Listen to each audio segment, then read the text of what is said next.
1996 թվականին ՄԱԿ-ի գլխավոր ասամբլեան նոյեմբերի 25-ը հռչակեց կանանց նկատմամբ բռնության դեմ պայքարի միջազգային օր, բայց ընտանեկան բռնության, մասնավորապես կանանց նկատմամբ բռնության դեպքեր դեռ արձանագրվում են։ Ընտանեկան բռնության պատճառները տարբեր են՝ ուժի, իշխանության ցուցադրման, գերազանցությունը հաստատելու ցանկություն, ալկոհոլի, թմրանյութի ազդեցություն, չպատժվելու վստահություն, կնոջը որպես սեփականություն ընկալելու կարծրատիպ եւ այլն։ Նշելով, որ բռնության երևույթի կանխարգելմանն ու բռնության դեպքերի հայտնաբերմանն ուղղված միջոցառումները ոստիկանության քաղաքականության առանցքային ուղղություններից են, քրեական հետախուզության գլխավոր վարչության 3-րդ անչափահասների իրավունքների պաշտպանության եւ ընտանեկան բռնության դեմ պայքարի վարչության պետ Նելի Դուրյանը մեծ հետ զրույցում ասաց. Ոստիկանության կողմից կատարվող աշխատանքները ծավալուն են եւ մշտական։ 2013 թվականին ստեղծվեց վարչությունը, ընտանեկան բռնության դեմ պայքարի վարչությունը, սկսվեցին կատարվել համալիր աշխատանքներ, հաշվառվում է յուրաքանչյուր դեպք, գրանցվում են դեպքերը, տրվում է համապատասխան ընթացք։ Ընտանեկան բռնությամբ ենթարկված կանանց եւ երեխաների իրավունքների պաշտպանության ոլորտին վերաբերող խնդիրներում ոստիկանության աշխատակիցների մասնագիտական գիտելիքները բարձրացնելու նպատակով պարբերաբար անցկացվում են վերապատրաստման դասընթացներ։ Ոստիկանության Երևան քաղաքի վարչության, Գեղարքունիքի մարզային վարչության բոլոր բաժիններում, նաեւ Վանաձոր քաղաքում տեղադրվել են տեղեկատվական անկյուններ, ուր ներկայացված են ընտանեկան բռնության մասին գրականություն, մեր երկրում ընտանեկան բռնության դեմ պայքարի ոլորտում գործող կազմակերպությունների տվյալները, թեժ գծերի հեռախոսահամարները։ Քրեական հետախուզության գլխավոր վարչության նախաձեռնությամբ նոյեմբերի 14-ից մեկնարկած միջոցառումների շարքը նույնպես ընտանեկան բռնության դեմ պայքարի շրջանակներում էր։ Մասնավորապես ոստիկանության տարածքային ստորաբաժանումների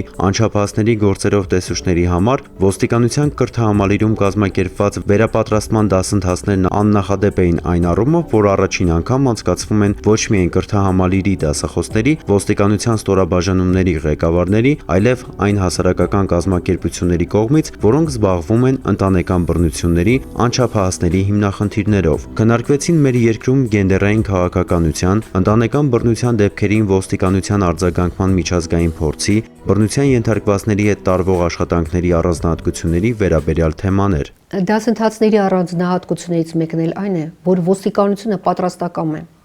համագործակցել ինչպես տեղական, այնպես էլ միջազգային կազմակերպությունների հետ։ Համագործակցությունը շատ լավ է ստացվում։ Մենք համագործակցում ենք բոլոր կառույցների հետ,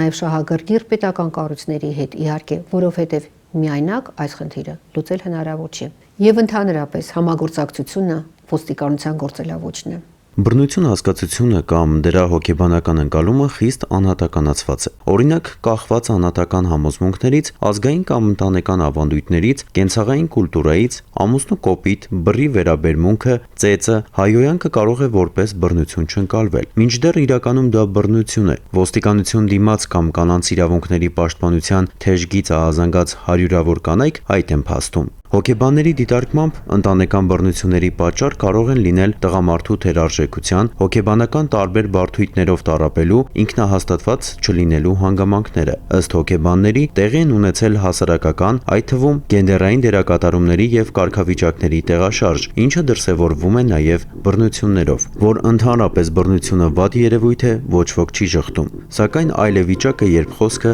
ընտանեկան բռնություններին է վերաբերում։ Խնդիրն այս դեպքում նուրբ է։ Դժվար է որոշել, թե պետությունը որ պահից իրավունք ունի միջամտել մարդկանց անձնական կյանքին եւ կանխել բռնությունը, թե պետք է միայն զբաղվի կատարվածի հետևանքներով։ Նշենք, որ արևմտյան գրեթե բոլոր երկրներում ընտանեկան բռնությունը քրեականացված է, իսկ աշխարհի մի շարք երկրներում երևույթը համարվում է ընդունված կարգ։ Ընտանիքում ընդհանրապես անխուսափելի են կենցաղային հարցերի շուրջ վեճերն ու կոնֆլիկտները։ Դրանցից արժանապատվորեն դուրս գալու միջոցը ոչ թե բռնությունն է, այլ հանդուրժողականությունը, փողզիչումը։ Եվս մեկ կարևոր հանգամանք։ Ընտանեկան բռնությունները ծանր են անդրադառնում երեխաների հոգեբանության վրա։ Նրանք մեծանում են բարդութավորված, խաթարված հոգեբանությամբ, անլիարժեք։ Այս մասին առաջնահերթ պետք է մտածել։